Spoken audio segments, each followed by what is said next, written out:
Hello folks, I'm Alex, this is Alex Unabridged, and this is my TBR for June.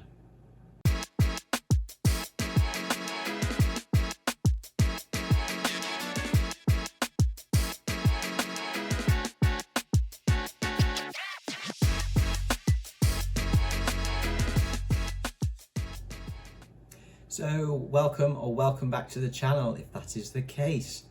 Yes, nearly at the end of May, or at least we will be there when this goes out. I'm filming this actually at the beginning of May to try and get ahead of myself because I'm going to be away for a little while during May, so I'm trying to get ahead of myself on the videos.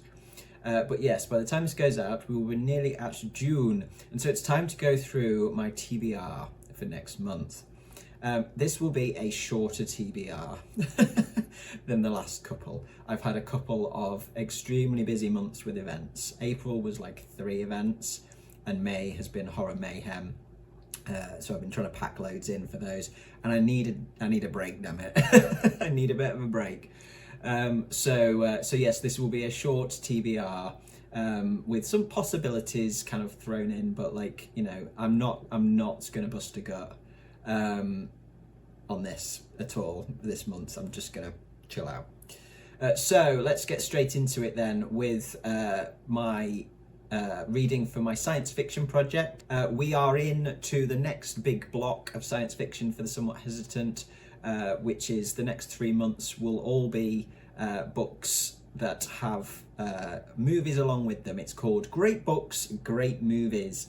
And so the first 2 that I'll be reading will be 2001 A Space Odyssey by Arthur C. Clarke, of course. I have this on audiobook and as hard copy as well, so I can do one or the other or both. Yeah, I'm really looking forward to this one. I don't think I need to go into the plot of this, do I? Yeah, I can't wait actually for this one, which is not what I would have said at the beginning of the year, I have to say. And my only knowledge of Arthur C. Clarke at the beginning of the year was through the film of 2001, which I last saw at when I studied it at university, and I really didn't like it. And I think possibly that's because, again, in hindsight and with experience, I know that generally I'm not that much of a Kubrick fan.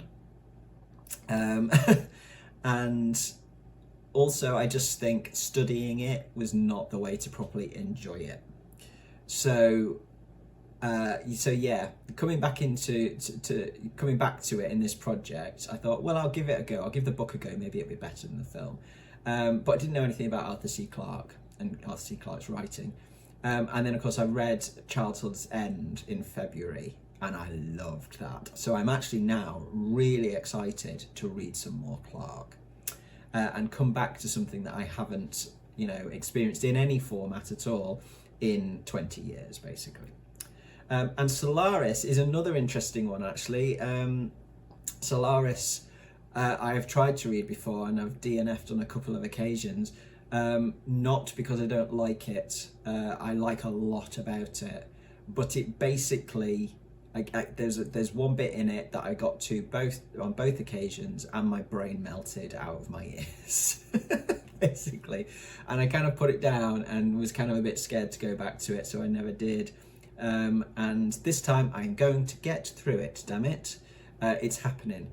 I think hopefully the fact I've tuned into science fiction a little bit more now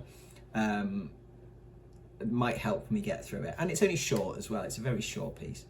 Plus, I have the films to go along with it. So if I can get through it and then watch films, it might help just kind of get my head around some of it and things like that. So I will be, for these, not only reading the books, but also watching the films.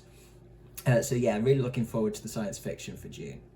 And sticking with science fiction, actually, my reading for my month with project, my author's project, is the fabulous Becky Chambers.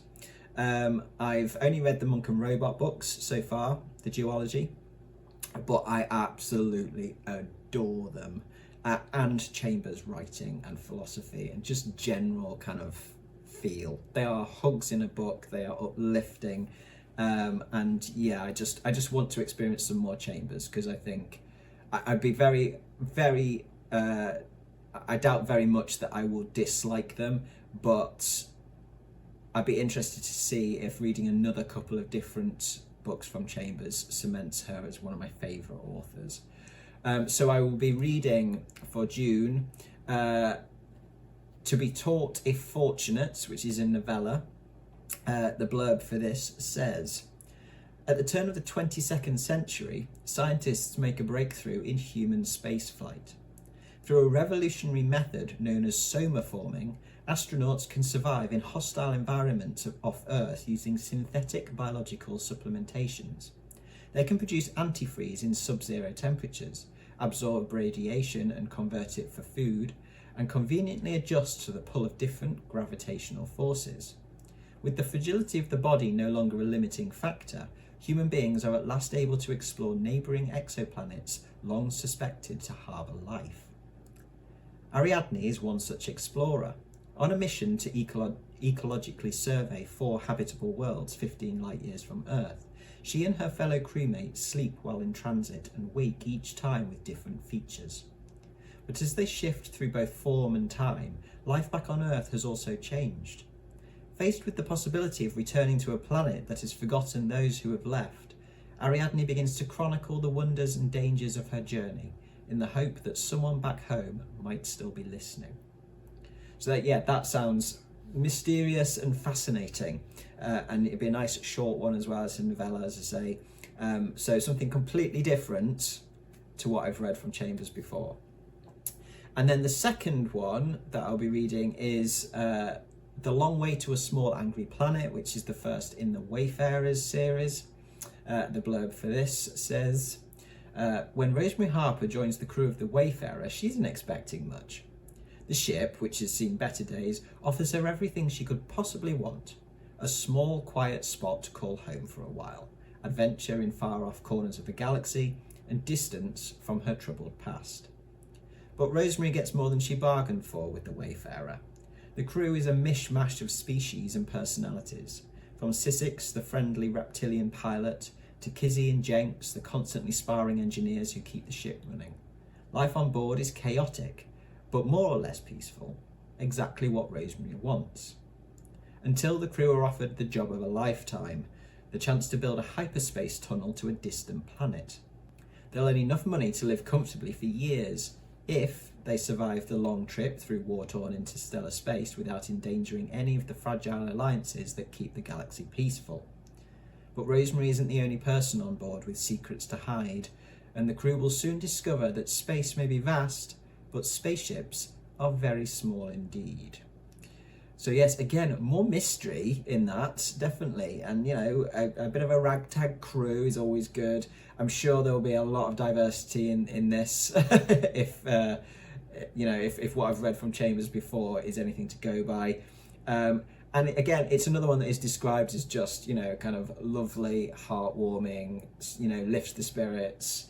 And, you know, Chambers can do philosophy in a really accessible, lovely way as well. Yeah, really, really excited to read some more Becky Chambers. I'm sure I will like these, but it's like, will I love these? The one thing that I haven't decided on yet is my pick for Historathon's reading for June. I'm spending May reading lots of short introductions to various different events or periods of history, historical figures for Q2's kind of time period that we're looking at, which is 500 to 1500 CE. So yeah, I haven't picked that yet. I will, you know, let you know what that is when we get around to the time and I've actually made a decision. So other stuff then, because obviously with that I've only got essentially five with the Historathon. Several, you know, a couple of those are short pieces as well. I will still be continuing reading Swan Song, but again, I'm splitting that, split over 3 months, so I'll be keeping going with that. So in terms of anything else that I read in June, this will all be mood reads. The only kind of rule I'm going to give myself in June is that I'm going to stick to a theme, and that is a very broad theme, and that is just it's Pride Month. So whatever I read will be by LGBTQIA plus authors, or will have significant LGBTQIA plus themes in it. So I've been through my story graph, like to read list, and filtered it for anything that mentions LGBTQIA plus. So there's plenty of stuff in there that I could look at. I've got some stuff that I own, some stuff that I can get on Kindle Unlimited or an Audible Plus catalogue, or the library. I know there's plenty of stuff on here that I can get at my library. So I've basically got this whole list of stuff basically that I can pick from. So I'll just go through that and select whatever I feel like at the time. I will probably go for stuff which is more celebratory in terms of Pride Month, rather than, you know, horror that's, you know, queer horror, because yeah, that's that doesn't always make me feel great. So no more Alison Runfit, for instance.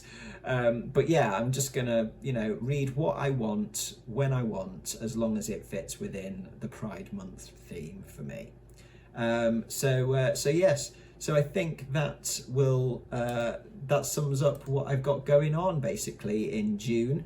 As I say, it's going to be a reasonably quiet month. I'm just going to chill out a bit with my reading and enjoy just having the opportunity to just scan the shelves and pick a book befitting my mood on that day, which I haven't done in a while, because I've got into this habit of making these huge TBRs or piles of possibility or whatever. I don't want any restrictions really on what I read outside of my project stuff for June, so we'll see how that goes.